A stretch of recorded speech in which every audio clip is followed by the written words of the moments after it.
હાય નમસ્કાર મિત્રો, હું છું યોગેશ ને આજે આપણે 2 દિવસ પછી મળ્યા. એટલે આનું કારણ હતું કે આપણે આંખું આવી હતી એટલે વિડીયો પણ નહોતો શૂટ થતો ને કામે પણ આપણે ત્યારે જતા નહોતા.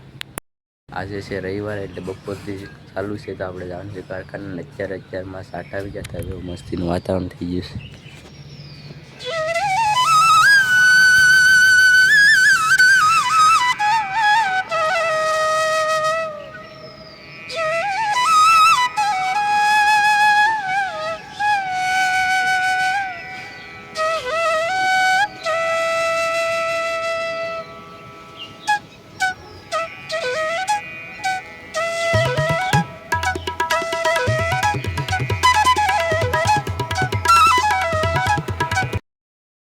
ગયા છે આપણા કારખાને.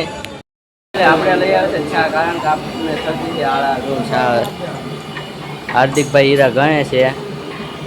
ચાલો આપણે ચા પી લઈએ.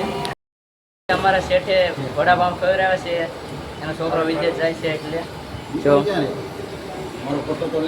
હા પણ લઉં. આ અમારા શેઠ છે ધીરુભાઈ. આપણે એને પૂછીએ કે તમારો છોકરો ક્યાં જાય છે. બોલો આવે બે શબ્દ તમે. જર્મની જાય છે હવે એનો છોકરો. ચાલો આપણે હવે વડાપાઉં ખાઈ લઈએ. ફેમિલી, આપણા ગુરુ અત્યારે આવ્યા છે.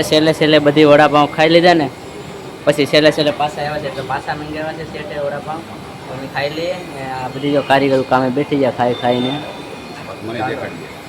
ખાઈ લઈએ. હવે કારખાનું બંધ થઈ ગયું ને હવે જવાનું છે આપણે ઘરે. ચાલો હવે જઈએ આપણે ઘરે. પછી હું હાર્દિક નીકળી જાય બે રિક્ષામાં બેઠીને ઘર બાજુ. તો હાલો ફેમિલી, જમવામાં છે દાળ ભાત. તો આપણે ખાઈ લઈએ કારણ કે આટલી બધી આપણે ભૂખ નથી લાગી. 5 વડાપાઉં ખાઈ ગયા છે. આ બેનને અમારે ખવડાવવાનું છે.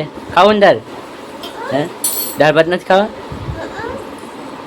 આ ભાઈએ નથી ખાધા વડાપાઉં. 2 વડાપાઉં જ ખાધા. એ ભૂખો છે એટલે એ ખાય. બપોર પછી આપણે કામ કરવાનું છે ડાયમંડ છોડાવવાનું. આજે બધી હાડીઓ આવી ગઈ છે. ચાલો આપણે ડાયમંડ છોટાડી રાખીએ.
ચાલો ફેમિલી, જમવામાં છે ભજીયા, એવું બધું જમવાનું બનાવ્યું છે અમે. ચાલો જમી લઈએ.